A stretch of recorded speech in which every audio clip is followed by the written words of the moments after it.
Pace Metropolis is currently in a state of emergency as over 60,000 illegal immigrants have made their way into the area. Mayor Eric Adams has recently declared that 50% of the hotels in the city are now filled with migrants, and for the first time, we're getting an exclusive look at what the inside of one of these hotels looks like. We sat down with whistleblower Carlos Arellano, who worked inside the Row NYC for the past 7 months. This hotel, located 1 block from Times Square, previously rented rooms for $500 a night. Carlos shares it is now the largest migrant hotel in New York City. So in the hotel, we have close to 5,000 migrants. It hovers between 4,800 to 5,000.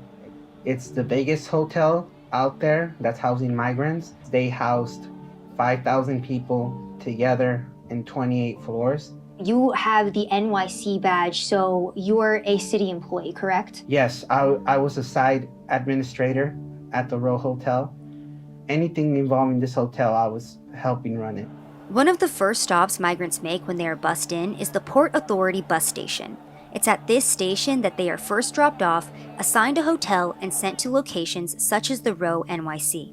So when a migrant comes to the hotel, what does the process look like? They're taken to our intake center, which is they just register their names, how many kids, and they give them rooms. With our medical team is where they determine if they need certain vaccinations, which are usually turned down by the migrants. They don't want them. But a lot of the times they will have some kind of sickness to them, and that's when they're Ubered out to hospitals that work with the migrant hotels. Everything ranging from doctor's visits to medication is paid for the migrants. I believe we have a document where car seats can also be provided for the migrants as well, correct? Yes, car seats, cribs for newborns.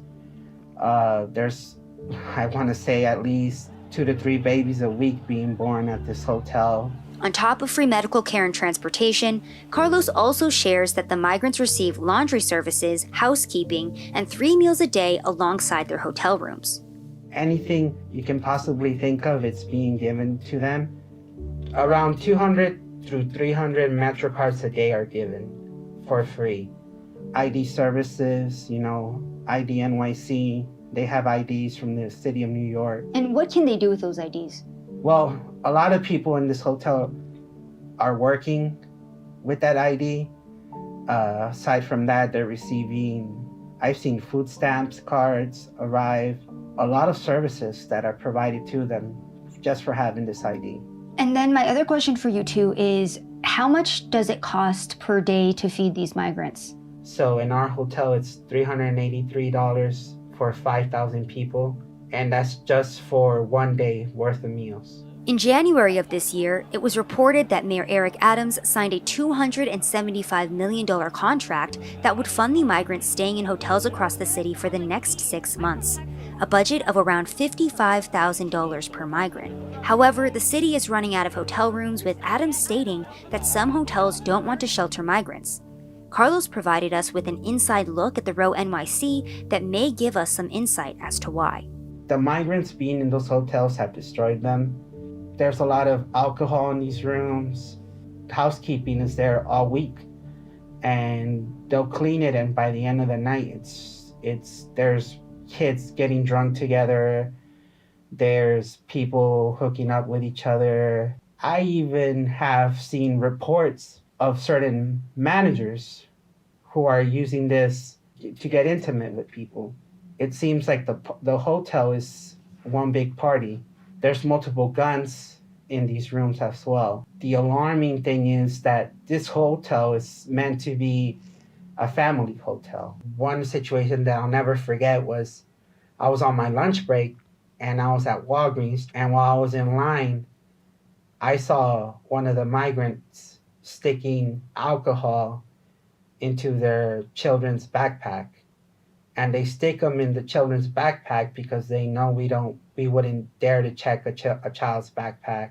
They do this kind of stuff all the time, whether it be drugs, whether it be alcohol, whether it be a gun. They stick it in the strollers, under the baby.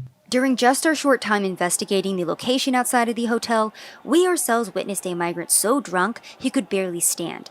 But alcohol isn't the only issue at the Row NYC.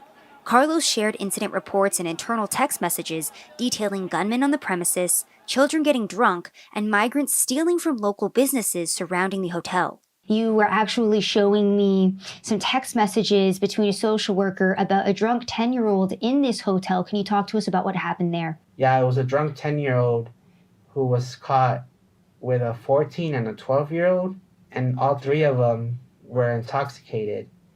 And when we looked them up in the system, the parents had checked out 2 days ago. So their parents just left them there? Yeah, the parents will leave the kids unattended in the hotel, and they think it's okay to leave for a day or two, sometimes even a week. And you actually did provide us with a couple of incident reports. Let's go ahead and go over some of them, specifically the incident report where you have gunmen walking around the hotel. Talk to me about that situation. We heard a security guard start yelling, there's a gun on site, there's a gun on site. It was probably an upset person that we had kicked out of the hotel, and it sent the whole hotel into a panic. And this is an everyday thing. I myself have been assaulted. I've seen other people get assaulted. I've had threats saying, we'll be waiting for you guys outside. There's been times where staff has had to be, escorted to their cars, to their trains. Because the migrants are threatening them. Yeah. And why is that happening? Because they want to get away with doing whatever the hell they want to do inside the hotels. There's one incident. It was my very first week working in this hotel, and it was a husband who was beating up his wife. It was my job and others' jobs to separate them. The brother of the husband shows up and starts telling the wife, why would you report him? Now they're going to kick him out of the hotel and deport him out of the country, which didn't happen. And then the brother rushes in and hits the wife on the face as well. And as the hotel staff, what were you guys able to do with these two? The solution always is, they're intoxicated, send them to the hospital to sober up, and then they come right back into the hotel. It's either the hospital, or it's either send them to Port Authority and let the husband who's intoxicated get another hotel paid by the taxpayers of New York. Often at times there was migrants causing chaos with shoplifting. The one instant where I showed you that video, aside from being caught shoplifting, they started getting physical. And a lot of the times it was, go calm the migrant down, get him inside the hotel. We also spoke to the manager of the store right next to Row, who shared how the migrants have been affecting businesses in the area. So there was previously tourists staying in this hotel, and now it's migrants, so you're not having the same amount of business coming through this area. No, same. It is totally down, less than 50% the down. So I'm not against, I told you I'm not against them, but I don't like to our business area. Take them another area, side of city or another place, not the middle of the city. We are facing, but where the business, with not only my store, all area business is down for this one. All of Only it. this area, 8 Avenue, 3, 4 area, their business. You can ask any people, they'll say no, business is down here. On top of the violence, guns, and drug and alcohol abuse, Carlos shares that the infrastructure of the hotel is also starting to crumble. This hotel is pretty much collapsing. One thing that I saw was the maintenance requests. And in these maintenance requests, it ranged from mold in the ceilings to mold in the walls to power outages in 10 rooms in one floor. The electrical infrastructure in this hotel is fried. We have everything from power outages to fires going off. The lobby ceiling, we've had that fall, and it's been flat out said by every agency in that hotel that they're just waiting for it to collapse. But the city does not want to start the process of getting them out because it's 5,000 people. So it's either going to start a riot, or during the riot, it's going to collapse the hotel because they don't want to leave the hotel. They love the location. Who wouldn't love, living free next to Times Square? A lot of the migrants told me they could see the ball drop from their window. The media has been reporting that one of the main reasons that migrants are overwhelming progressive cities is due to Republican governors such as Texas Governor Greg Abbott busing migrants into these cities. However, when asked if the migrants are happy to be in New York or if they even want to leave, this is what Carlos had to say. If they want to leave the city of New York, they're given a bus ticket, a train ticket, a plane ticket in that very moment. And who gives them that?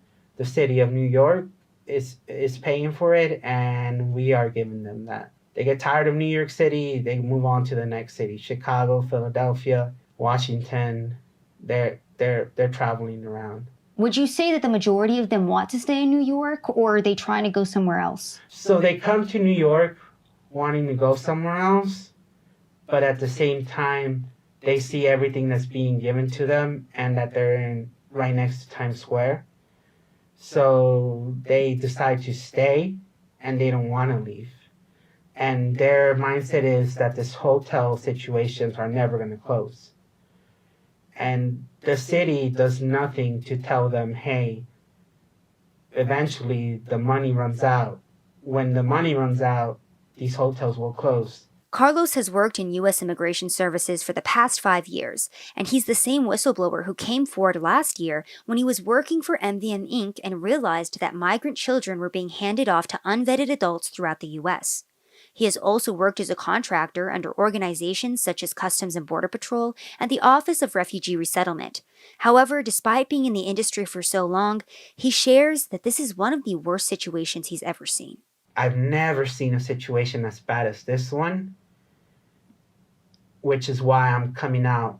I'm not doing this anonymously anymore. I'm attaching my name, my face to this because it's that bad. I've been doing this for 5 years, and in my 5 years, this has been the worst experience by far. The city of New York does not know what they're doing, and it's only going to get worse from here. Talk to the viewers as well about what coming forward with this type of story means for you.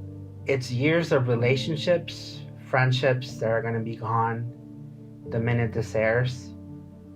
But it's all worth it if I could do some kind of good. And that good is exposing how horrible the situation is in New York City regarding the migrants at the Row Hotel.